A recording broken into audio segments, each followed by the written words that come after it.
আজি ৰাতিপুৱাই ঠাণ্ডাত গা ধুই যাবলৈ ওলালো মই স্কুললৈ। আমাৰ স্কুলত চলি আছে বিদ্যালয় সপ্তাহ মানে বাৰ্ষিক অধিৱেশন। স্কুললৈ আহিয়ে যাবলৈ ওলালো আমি আকৌ ফিল্ডলৈ। ফিল্ডখন স্কুলৰ পৰা বেছি দূৰত নহয় বাবে আমি খোজকাঢ়িয়ে যাবলৈ ওলালো। এইফালে সকলোৱে ফিল্ডত খেল খেলি আছে আৰু আমি আকৌ যাবলৈ ওলাইছো স্কুললৈ। এতিয়া হ'ব ৰছী টনা খেল আৰু আমি আনিব গৈ আছো ৰছী টনা খেলৰ মেইন সামগ্ৰী। ৰছীডাল লৈ অহাৰ পিছতে এইফালে খেল আৰম্ভ কৰিলে। ৰছী টনা খেলত প্ৰথমতে টক্কৰৰ মেচ হ'ব মানে ক্লাছ 9 আৰু আমাৰ ক্লাছ 10ৰ মাজত। এয়া হৈছে প্ৰথম ৰাউণ্ড। প্ৰথম ৰাউণ্ডটো বাৰু ক্লাছ 10 জিকিলে।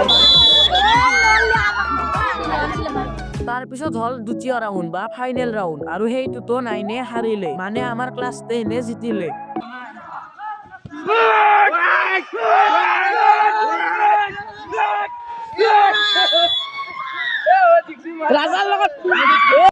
তাৰপিছত এনেকৈ আমাৰ ক্লাছ 10ৰ দলটোৱে সকলোকে ক্লাছ 6 ক্লাছ 7ক হৰাই কিনে ফাইনেলত আহিলে আৰু ফাইনেলত জিকিলে। এইমাত্ৰ ৰছী টনা খেল সমাপ্ত হৈছিলে। ৰছীডালৰ লগত সিহঁতে কি কৰিলে চাওঁ। সকলো খেল সমাপ্ত হোৱাৰ পিছত আমি দুয়ো ঘৰলৈ আহি আছো।